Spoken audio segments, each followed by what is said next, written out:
This show is made possible with the continued support of our friends at the 24/7 Partners.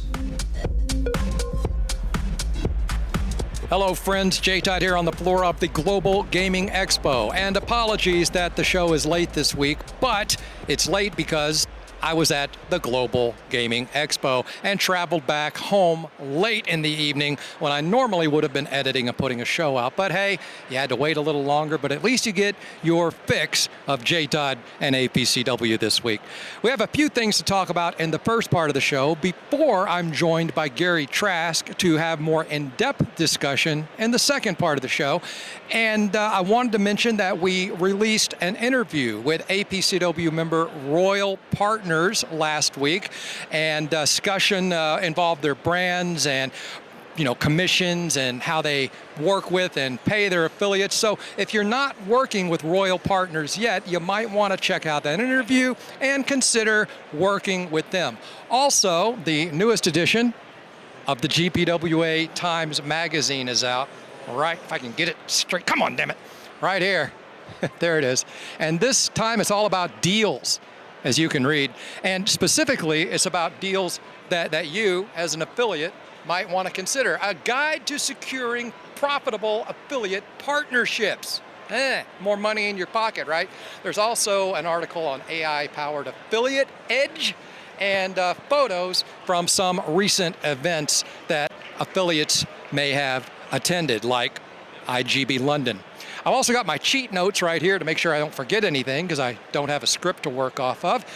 But one of the things I wanted to mention before we take the break is something we might get more in depth with in the second half, and that is the Gambling Commission's recent decision to shut down the advisory board for safer gambling.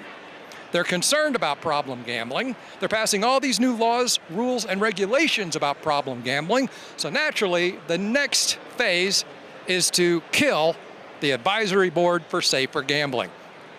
Makes sense to me, but I'll tell you what, they made a statement that they don't know exactly when they're gonna shut it down, but in that article, they said something that just sent chills down my spine.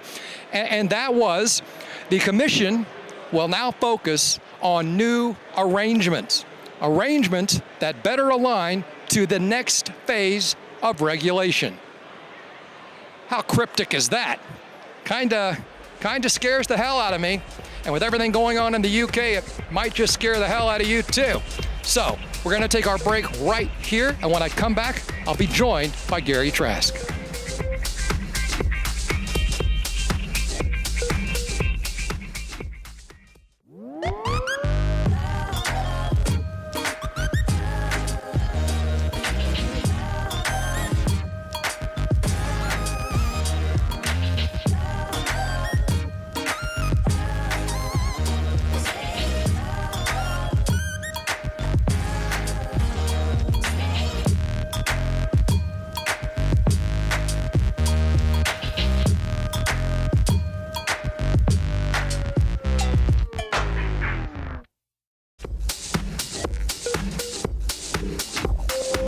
Hello friends, welcome back to the second half of our show. I'm with Gary Trask, the world-famous, world traveler, guru of gambling, Gary Trask. How you doing, Gary? I'm doing great. Great to be back with you. Our annual tradition. Yeah, it is. It really is. Me standing here in a jacket and you just looking good, natural.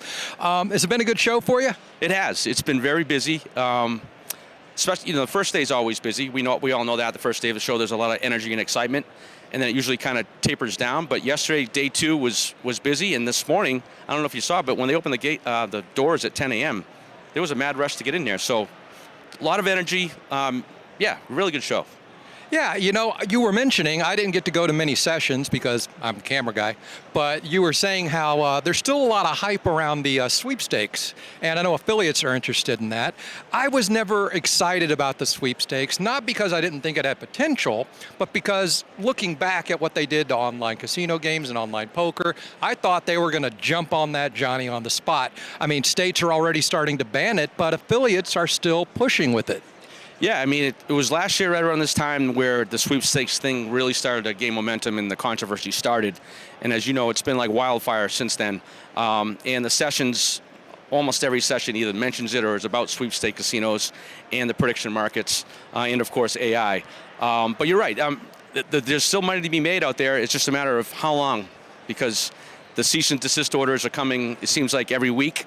But I think people are striking while the iron's hot, as the saying goes, and there's still money to be made. And as we know, it takes a long time to push something through that, especially an outright ban.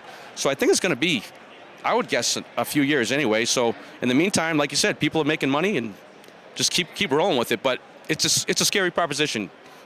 Make hay while there's sunshine. That's the another old expression. I also read today that the Indian market, which was shut down, is going to come back because of stakeholder request.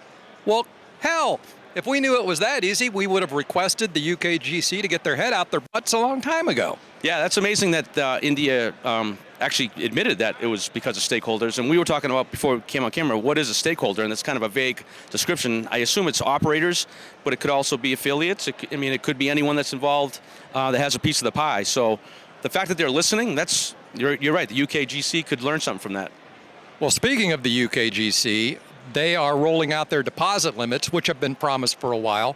One thing interesting is that the way I read it, and it's a bit vague, that they're going to look at the player's deposit history and ask them, the player, to set their deposit limit based on what they've been playing over the past few years. So trusting them, which leads me to the interesting point of, if you're going to let them decide their own stakes anyway, why have a stake limit?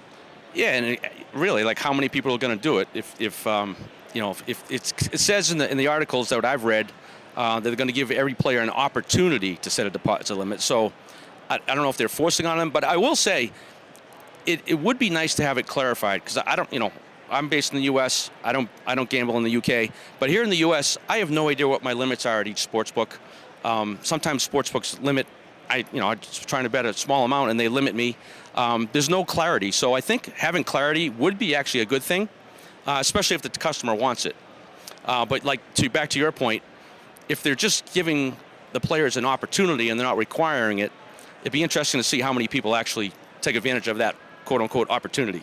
I'm guessing not many, and I misspoke. I said stake limit. I meant deposit limit, of course.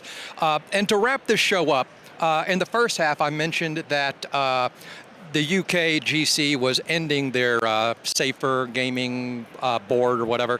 They're getting rid of it. And they said they were going to focus on new arrangements that better suited the next phase of gaming regulation. To me, that's scary.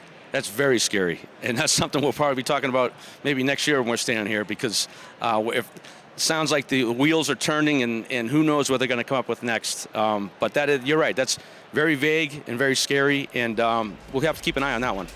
Those crazy kids over at the UKGC. They don't make it boring, that's for sure.